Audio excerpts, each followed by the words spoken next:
והכנרת. אז אם אתה מרגיש שחם, תתארגן על אוטו ועל בגד ים. אין עוד קיץ כזה במדינה אחרת. אז בוא נשים את כל הבעיות בצד, ביחד נלמד אותם אחד אחד, שמה שמדבר אל הישראלים זה בסה עם סלסולים.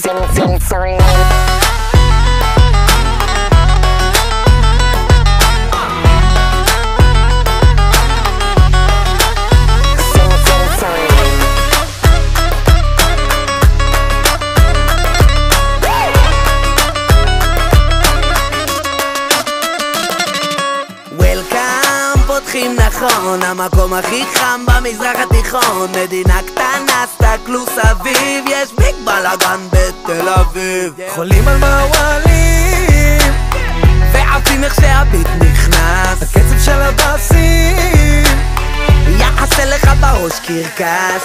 ועד מתי באמצע המדבר לא צריך עוד שום דבר, אז אני שם.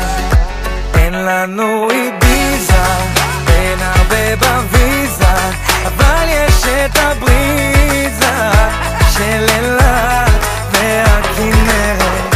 אז אם אתה מרגיש שחם, תתארגן על אוטו ועל בגד ים. אין עוד קיץ כזה במדינה אחרת. אז בוא נשים את כל הבעיות בצד, ביחד נלמד אותם אחד אחד, שמה שמדבר אל הישראלים זה בסה עם סלסולים.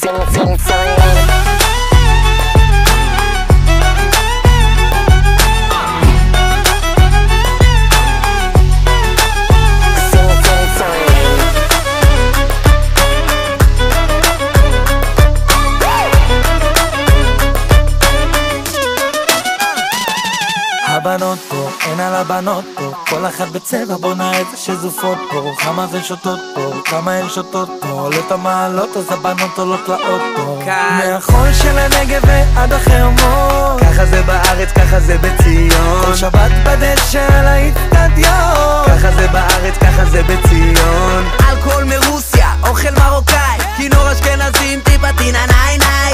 גם אם מבחוץ זה נראה על הפנים, וואלק לא מתלוננים, גם אם אין לנו איביזה, אין הרבה בוויזה, אבל יש את הבריזה של אילת והכנרת. אז אם אתה מרגיש שחם, תתארגן על אוטו ועל בגד ים. אין עוד קיץ כזה במדינה אחרת. אז בוא נשים את כל הבעיות בצד, ביחד נלמד אותם אחד אחד, שמה שמדבר אל הישראלים זה בסה עם סלסולים. מעולה, מעולה.